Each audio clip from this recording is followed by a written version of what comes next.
Bonsoir et bienvenue dans votre émission Ça vous parle. C'est un bon indicateur de l'état de santé d'un pays. Il s'agit de la presse. Comment se porte-t-elle au pays? On en parle. C'est la journée mondiale de la liberté de la presse, une occasion de revenir sur la presse au pays. Comment se porte-t-elle ici? Est-elle réellement libre? Comment s'informent les Calédoniens? Étienne Dutheil, directeur de publication du Chien Bleu, répondra à toutes nos questions. Joël Casarero, président d'un mouvement citoyen et associé dans une boîte de production, apportera également des précisions à nos questions. Puis retrouvez à la fin de cette émission la chronique de l'œil avec Anne Lataste.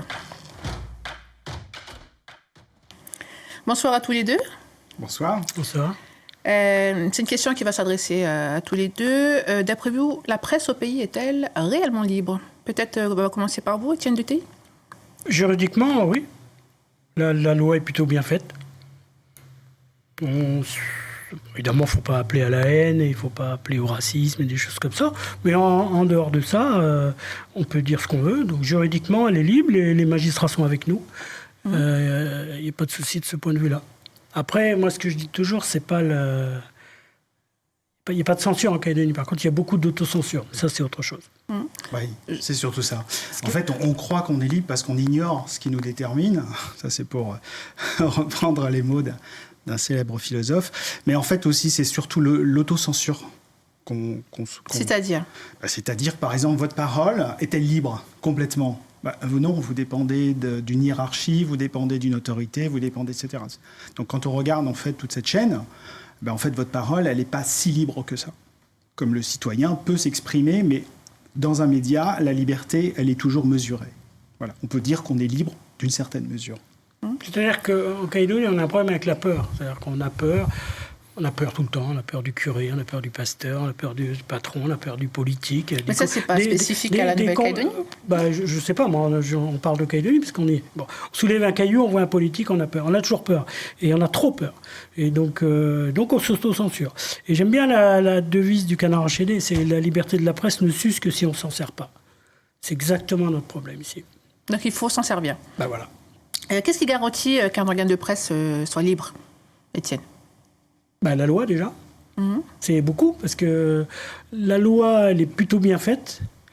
Aux États-Unis, il n'y a pas de limite à la liberté de la presse, et on voit les dégâts que ça cause, parce que ça va trop loin. La France, il y a quelques restrictions, donc liées aux appels à la haine, au racisme. Mais en dehors de ça, oui, je pense que juridiquement, ça garantit la liberté de la presse. Après, un système juridique aussi parfait soit-il, ce qui compte, c'est comment il est appliqué par les gens, et par les journalistes, par les lecteurs, et ça, c'est un autre débat, évidemment. On entend souvent dire que les médias doivent être neutres, mais est-ce que les médias ont le droit de ne pas être neutres? Oui, vous avez beaucoup de ce qu'on appelle de la presse d'opinion, donc qui ont un angle, qui ont un axe, qui travaillent pour...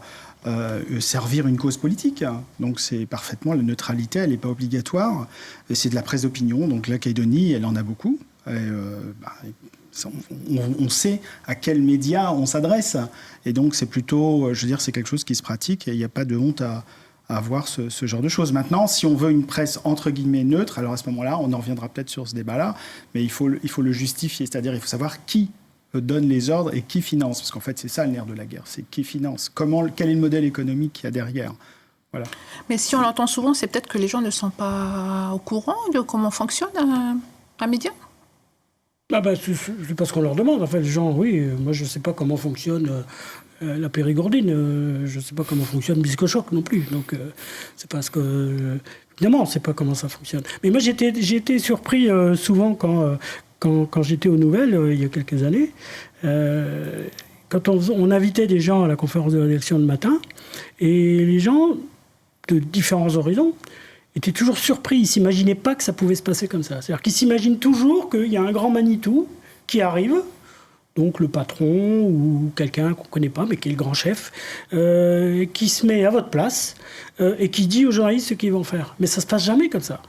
C'est des journalistes autour de la table, et puis chacun, et des journalistes qui ont des caractères de cochon globalement, et qui chacun raconte un peu ce qu'il veut à la conférence de rédaction, et on bâtit comme ça le journal. Et les gens sont toujours surpris, ils ne s'imaginent pas que c'est comme ça. Donc effectivement, oui, les gens ne connaissent pas la cuisine interne. Mais d'ailleurs, même les patrons de presse, enfin les gens qui rachètent des journaux, et c'était le cas avec Jean Do, j'ai discuté avec lui souvent là-dessus, ils ne s'imaginaient pas ça, quoi. Et un journal, c'est d'abord des journalistes. Enfin, un vrai journal, c'est d'abord des journalistes. Et les gens qui rachètent ces journaux ne le comprennent pas souvent et ils prennent ça en pleine figure. Pour bien comprendre aussi comment fonctionne un média, on va aller plus loin sur le fonctionnement.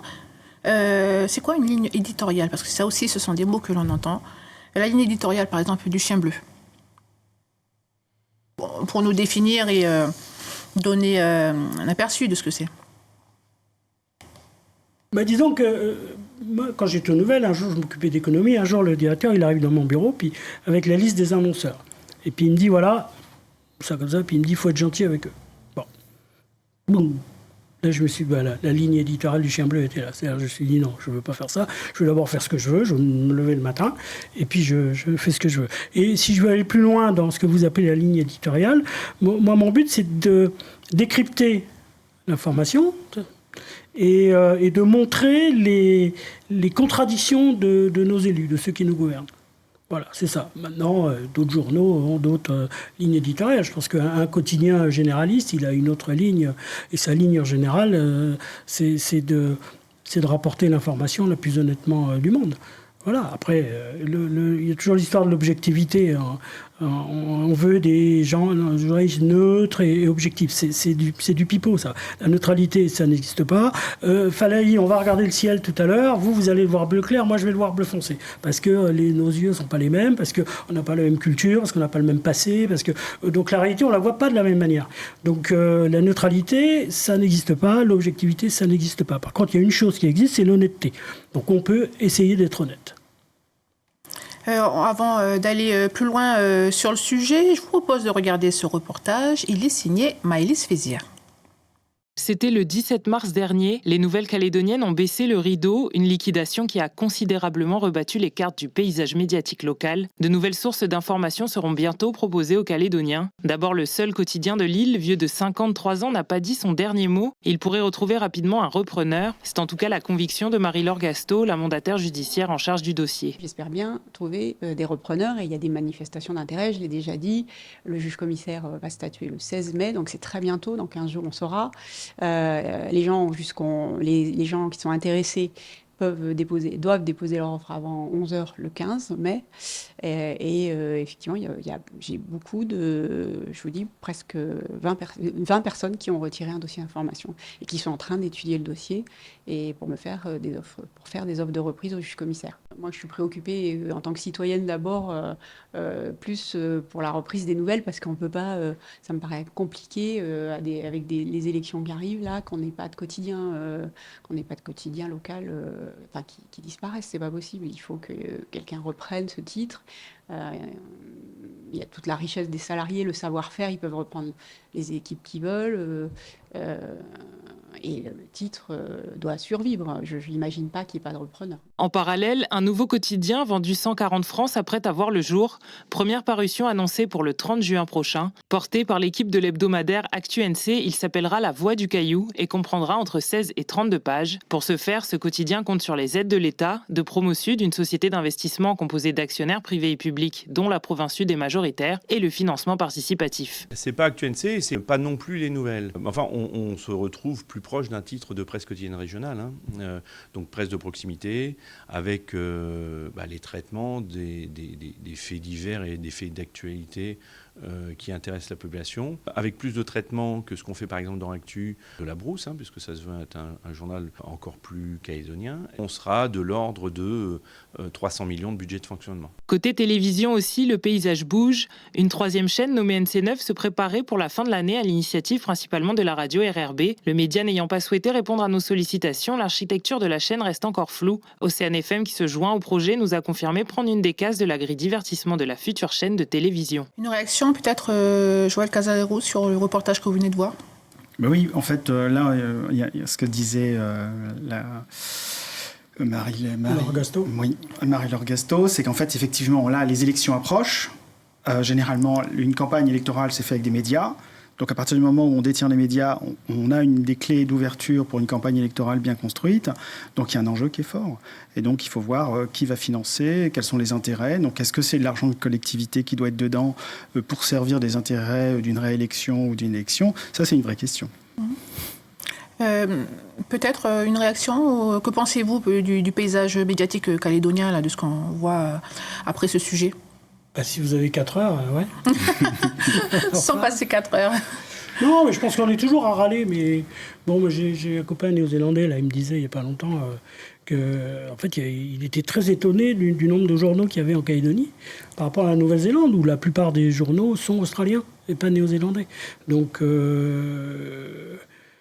est-ce qu'on, dans ce domaine, on râle pas un peu trop? Alors, il y a quand même une chose que, on a parlé avant l'émission avec Joël, le problème, c'est celui du quotidien des nouvelles, quoi, qui manque. On commence à se rendre compte à quel point il manque.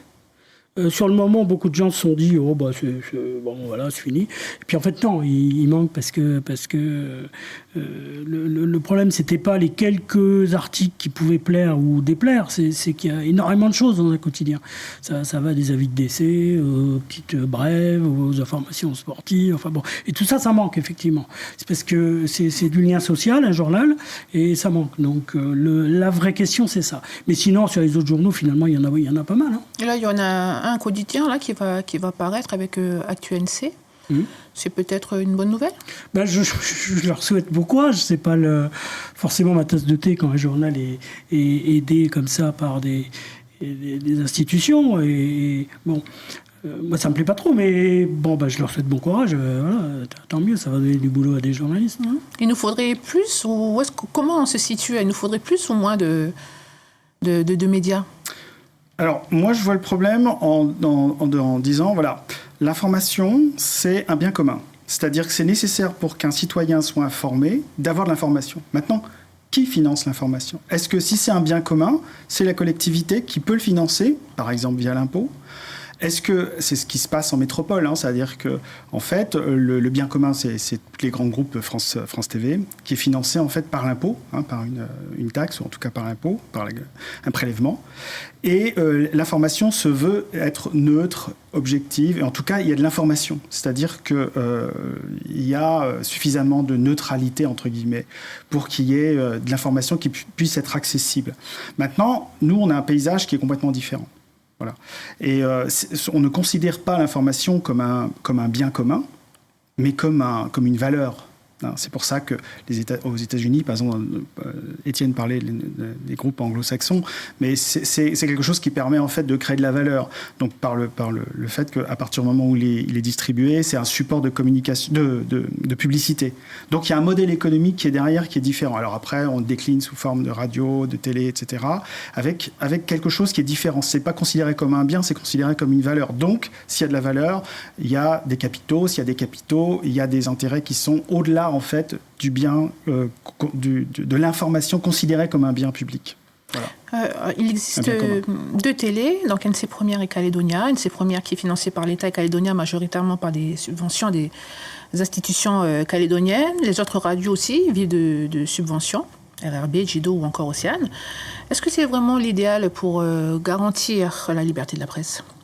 Alors, si c'est un bien commun, il faut qu'il y ait une transparence dans la gouvernance. C'est-à-dire qu'on sache exactement qui paye, pourquoi on paye. À partir du moment où c'est fléché en impôts, on sait qu'on va payer, et c'est comme une route, c'est comme un hôpital, c'est comme l'éducation. À partir du moment où tout est clair, il n'y a pas de problème. C'est là où on va avoir des intérêts qui vont diverger, c'est là où on va avoir, ou plutôt des intérêts financiers qui arrivent, là on peut se poser des questions. Et à mon avis, le problème, il est dans la gouvernance, dans le financement, et on peut soit le déléguer, on peut très bien dire c'est un bien commun, mais on le délègue au privé, donc il y a une délégation de service public, soit on fait quelque chose qui ressemble à une transparence au niveau du financement et de la décision. Mais on ne peut pas après avoir, à mon avis, des groupes ou des intérêts qui sont... Et là, le rôle d'Étienne est assez intéressant, c'est qu'il faut à ce moment-là faire sortir ce qui ne sort pas sur la place publique. Voilà. pour le chien bleu, vous vivez sans pub. Pourquoi, sans pub, sans pourquoi pub. ce choix? C'est un peu plus compliqué. Oui, mais alors je reproche pas aux autres de faire pareil parce qu'ils peuvent pas. Moi, c'est une toute petite équipe. Ça peut marcher que parce que je fais à peu près tout, même le café. Et voilà, et que j'ai admis le fait que je serai jamais riche avec ça. Mais voilà, c'est mon plaisir. Je me lève le matin, je fais ce que je veux, pas de pub, pas d'aide publique, voilà. Donc, mais c'est un modèle qui n'est pas transposable, forcément. Alors, je pense que les télés et les radios, ça a coûté vraiment très très cher à faire ça. Rien que Calédonia, sans même tourner aucune image, vous devez donner, je crois, 200 millions pour louer les émetteurs. C'est pareil pour les radios. Donc ça coûte très cher. Donc effectivement, on peut imaginer des financements publics. Moi, je pense plutôt à une redevance. Regardez, chaque Calédonien regarde la télévision. Vous avez plusieurs chaînes gratuites avec des programmes qui coûtent extrêmement cher. Et tout ça, c'est gratuit. Ça me paraît pas normal. Imaginez qu'on fasse payer 5000 balles par foyer. Et puis ça y est, on a financé une grande partie des télés et des radios. Après, je pense que, là tout le monde n'est pas d'accord, mais je pense que pour ce qui est presse papier ou presse numérique, ça n'a pas besoin d'être public. Ou alors à la marge. Il peut y avoir des petites dispositions, genre la publication des annonces légales, c'est une forme d'aide publique.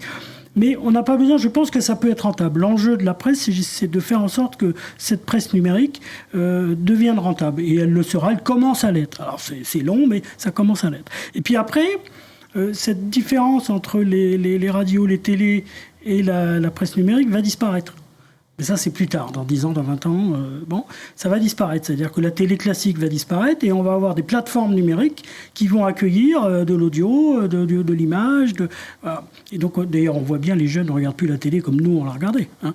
Et donc là, ce sera un autre débat encore, parce qu'on aura des plateformes numériques. Donc, est-ce que ces plateformes numériques-là auront besoin d'être publiques? Ça, on en reparlera quand ça viendra. Alors pour l'instant, tout le monde n'a pas de numérique. Moi, je me place toujours dans... Il y a beaucoup de gens qui n'ont pas de numérique. Et la presse papier, elle correspond aussi à ce que tu disais, de l'information. C'est-à-dire que comment on s'informe quand on n'a pas de numérique? On a la radio, on a la télé. Mais tout ce qui se passe, tu disais, les avis de décès, etc., ça intéresse les gens. C'est la vie de la commune, la vie de la région, la vie de la province, etc. Donc à mon avis, la presse papier, elle a son rôle encore à jouer. Le problème, c'est son mode de financement, sa gouvernance et sa transparence. On arrive presque à la fin de cette émission. Peut-être, avant de finir, aborder avec vous la relation qu'ont les Calédoniens avec l'information. Est-ce que les réseaux sociaux peuvent-ils prendre la place des médias? Ou c'est peut-être le danger à suivre? Alors justement, là, on voit bien que les réseaux sociaux, c'est une source d'information pour les gens. Donc on apprend... mais c'est un biais. C'est-à-dire qu'en fait, au niveau de l'information, elle est tout à fait biaisée. Donc il faut savoir ce qu'on lit, il faut savoir que on publie quelque chose parce qu'on a un intérêt à le faire. Voilà. Et donc, quand vous parlez de liberté, il faut toujours voir pourquoi quelque chose est gratuit, pourquoi est-ce que nous on le consomme et comment est-ce qu'on va le redistribuer. Ça nous amuse, ça nous choque, c'est drôle, ça se moque de quelqu'un. Et les réseaux sociaux, on voit tous les abus qu'il y a, notamment sur le bashing, ce qu'on appelle le bashing ou le buzz.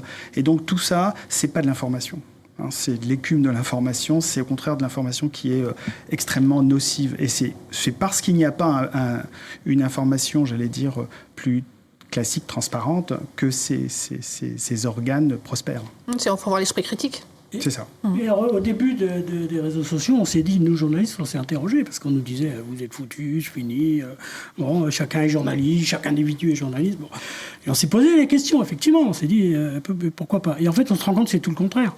C'est-à-dire qu'il y a n'importe quoi dans les réseaux sociaux, il y a des choses très bien, mais il y a n'importe quoi, il n'y a pas de tri. Et justement, c'est notre boulot de faire du tri.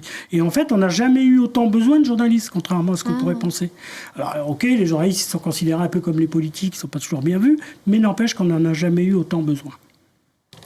Bon, on arrive au terme de cette édition. Merci Étienne Dutheilly et Joël Casarero. On ne se quitte pas tout de suite. Je vous propose de rester avec moi et d'accueillir Anne Lataste pour la chronique de l'œil.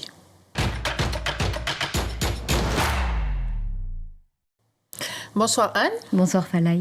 Alors ce soir, on va parler de pollution lumineuse. Tout à fait Falaï, parce que c'est une actualité de la semaine. C'est la toute première étude scientifique qui a été réalisée sur le territoire et qui vient de s'achever. On y apprend notamment que 68% du territoire est plutôt épargné par cette pression environnementale, même si on voit des niveaux élevés de pollution lumineuse sur 3 grands îlots que sont le Grand Nouméa et les complexes industriels et miniers du nord et du sud. Ailleurs, il y a quelques zones impactées, mais qui sont plus petites et qui sont les zones urbaines principalement, les zones d'activité économique comme les hôtels ou les parkings de supermarchés par exemple. Mais c'est vraiment un problème, la lumière ? Alors question légitime Falaï, merci de la poser parce qu'effectivement c'est pas instinctif, mais oui, la lumière artificielle a des impacts sur les êtres vivants, nous y compris êtres humains. Et ces impacts, ils sont nombreux et complexes. Toutes les études au niveau international le montrent sur l'ensemble des êtres vivants qui sont influencés ou ont besoin des rythmes naturels du jour et de la nuit. Et ça touche beaucoup de choses dans leur biologie. Les hormones, la croissance, la régénération des cellules, les comportements alimentaires, la reproduction, etc. Et plus on creuse, plus on trouve des liens entre la biologie et la lumière et donc des perturbations potentielles dès lors qu'on va toucher au cours naturel des choses. Vous avez des exemples précis ? Alors, un des exemples les plus simples, ça va être l'attraction par la lumière des insectes qui vont eux-mêmes, du coup, attirer leurs propres prédateurs, comme par exemple les chauves-souris chez nous, et qui, du coup, vont quitter leur écosystème d'origine, écosystème où ils ne vont plus jouer leur rôle et derrière, puisque tout est connecté, c'est une réaction en chaîne que l'on connaît. On peut aussi mentionner le risque de désynchronisation de la ponte des coraux, qui est ce sur quoi repose le succès de leur reproduction, ou encore des troubles de la croissance chez les plantes, de leur rythme biologique, ce qui va perturber du coup leur capacité à capter le carbone la journée et relarguer de l'oxygène la nuit dont on a bien besoin. Et les exemples sont nombreux dans le monde, mais nos connaissances ici en Calédonie manquent vraiment. On a besoin de programmes de recherche pour ça.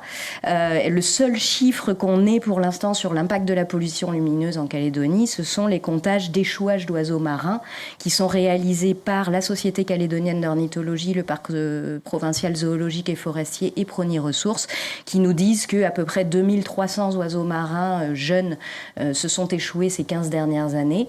Et c'est grâce à ces comptages, en fait, qu'on sait que les 3/4 ont lieu en avril-mai, ce qui laisse envisager peut-être de recommander des mesures de gestion comme d'éteindre les lumières sur les littoraux pendant cette courte période. C'est fait ailleurs dans le monde.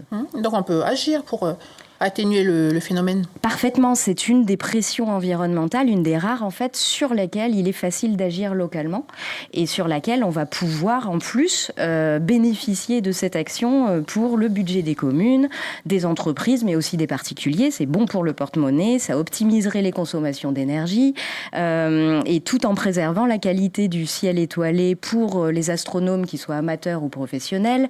Peut-être développer aussi une activité économique touristique de réserve de ciel étoilé, etc. Donc du coup, il y a vraiment que des avantages à s'en occuper. Alors, un petit rappel, le comité de pilotage de ce projet, Pollux NC, qui s'est déroulé ces 18 derniers mois, a proposé 18 recommandations sous la forme d'une feuille de route qui sera à destination de tous les acteurs concernés. Et il a été financé principalement par un programme européen qui s'appelle BES 2.0+, et complété par la ville de Nouméa et la Société calédonienne d'ornithologie. Et tous les résultats vont être accessibles, sont accessibles dès aujourd'hui, sur le site de l'œil, œil.nc, et puis une plaquette d'information va être diffusée largement à tous les intéressés dans les meilleurs points de dépôt de Calédonie. Merci Anne pour toutes ces informations. La prochaine fois, on parle de... Alors, je vous l'avais promis la dernière fois, cette fois-ci, ce sera promis, sera les sédiments de retour avec des rivières sédiments dans le lagon. D'accord. On va y aller. Bon, super. Merci Anne pour toutes ces informations. Merci Étienne, à nos invités Étienne et Joël Casarero d'avoir accepté notre invitation. Merci à vous de nous avoir suivis. Excellente soirée à vous.